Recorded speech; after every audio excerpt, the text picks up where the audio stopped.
Você já ouviu falar sobre preservação de fertilidade em pacientes com câncer? Já ouviu falar do termo oncofertilidade? Se não, esse vídeo é para você. Nas últimas décadas, com o avanço da medicina e da tecnologia, com o aumento do diagnóstico precoce e com a evolução dos tratamentos, nós temos felizmente presenciado o aumento das taxas de sobrevivência dos pacientes com câncer.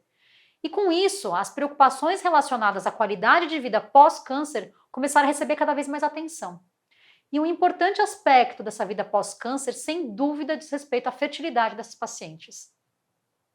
A quimioterapia e a radioterapia comprometem a reserva ovariana por meio de diversos mecanismos deletérios. A disfunção dos ovários é um resultado comum desses tratamentos, e uma das manifestações dessa disfunção, que impacta fortemente na qualidade de vida, é a perda da capacidade reprodutiva. Oncofertilidade é um termo recente, criado em 2006 para descrever uma área da medicina interdisciplinar envolvendo oncologia e medicina reprodutiva, com enfoque na fertilidade dos pacientes com câncer. A premissa que rege a oncofertilidade é a de que todo paciente que vai ser submetido a um tratamento oncológico deve ser aconselhado quanto à possibilidade de prejuízo à sua fertilidade e quanto às opções de tratamento de possíveis técnicas para preservar a fertilidade. Mas como a quimioterapia e a radioterapia impactam na fertilidade? Para responder essa pergunta, eu preciso falar antes para você sobre como funciona a nossa reserva ovariana. Toda mulher nasce com todos os óvulos e ao longo da vida ela só vai gastando esse estoque. Os folículos ovarianos, que são unidades compostas por um óvulo com células ao redor, estão ali dormentes nos ovários e vão sendo recrutados continuamente. Do recrutamento até a ovulação, a gente pode ter ali passado mais de 6 meses.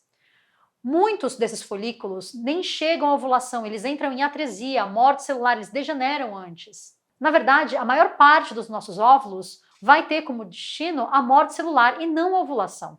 Tem uma historinha que a gente sempre conta no consultório, uma historinha da década de 70, que nós mulheres nascemos com cerca de 1 a 2 milhões de óvulos. Quando temos a nossa primeira menstruação, a menarca, esse número já caiu para 400 mil, ou seja, mais da metade já foi gasto sem a mulher ter ao menos menstruado. Nós vamos ovular na vida apenas 400 a 500 óvulos, o resto desses óvulos todos, eles vão para o caminho da apoptose, da morte celular. Toda essa história para contar para você como a quimioterapia e a radioterapia vão impactar nessa reserva ovariana. A quimioterapia ela tem um efeito deletério sobre diversas células dos ovários, como as células do estroma, as células do sangue, mas principalmente sobre os folículos em desenvolvimento, aqueles que já foram recrutados. Tanto o óvulo quanto as células ao redor desses folículos são alvo fácil para esses medicamentos que agem sobre células com alta capacidade de replicação. Além disso, algumas drogas têm a capacidade de agir também sobre os folículos dormentes dos ovários, aqueles que ainda não foram recrutados. Você sabe ao certo se o mecanismo de ação pelo qual essas células são atingidas é a apoptose, a morte direta dessas células, ou se elas são ativadas e levadas ao desenvolvimento e assim elas se tornam alvo fácil para as drogas. O comprometimento da reserva ovariana depende principalmente do tipo e da dose da droga utilizada e da idade do paciente. Na radioterapia, o efeito nos ovários é mais direto. Ela leva à apoptose direta das células que estão no campo da radioterapia. A dose da radiação é um fator super importante para definir o impacto da radioterapia na fertilidade. Portanto, a radioterapia e a quimioterapia depletam de forma abrupta e agressiva essa reserva ovariana. E o grau dessa depleção vai depender das drogas e das doses utilizadas. Não necessariamente a paciente vai entrar em menopausa após o tratamento. Ela pode voltar a menstruar normal depois de alguns meses, mas ela certamente perdeu uma parte da sua reserva e ela pode ter a sua menopausa antecipada.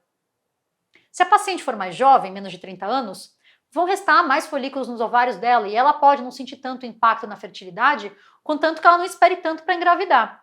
Agora, se a paciente for mais velha, perto dos 40, se ela perder a mesma quantidade de folículos que a de 30 anos perdeu, a reserva dela já vai estar mais comprometida. E essa perda pode levar a um total esgotamento dos seus óvulos nos ovários e ela simplesmente pode menopausar. Por isso, a idade da mulher é tão importante na hora de estimar os riscos.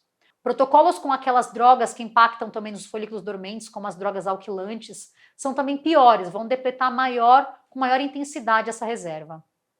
Para contornar esse problema de fertilidade, da perda da fertilidade, nós temos na área da medicina reprodutiva diversas técnicas que podem oferecer à paciente a possibilidade de preservação de fertilidade.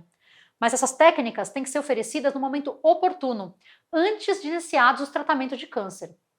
Quando uma paciente em idade reprodutiva que ainda quer ter filhos recebe um diagnóstico de câncer, se houver tempo hábil para o tratamento de preservação, o risco de comprometimento da fertilidade deve ser avaliado, isso deve ser feito de acordo com a idade da mulher e com o protocolo de drogas a serem utilizadas.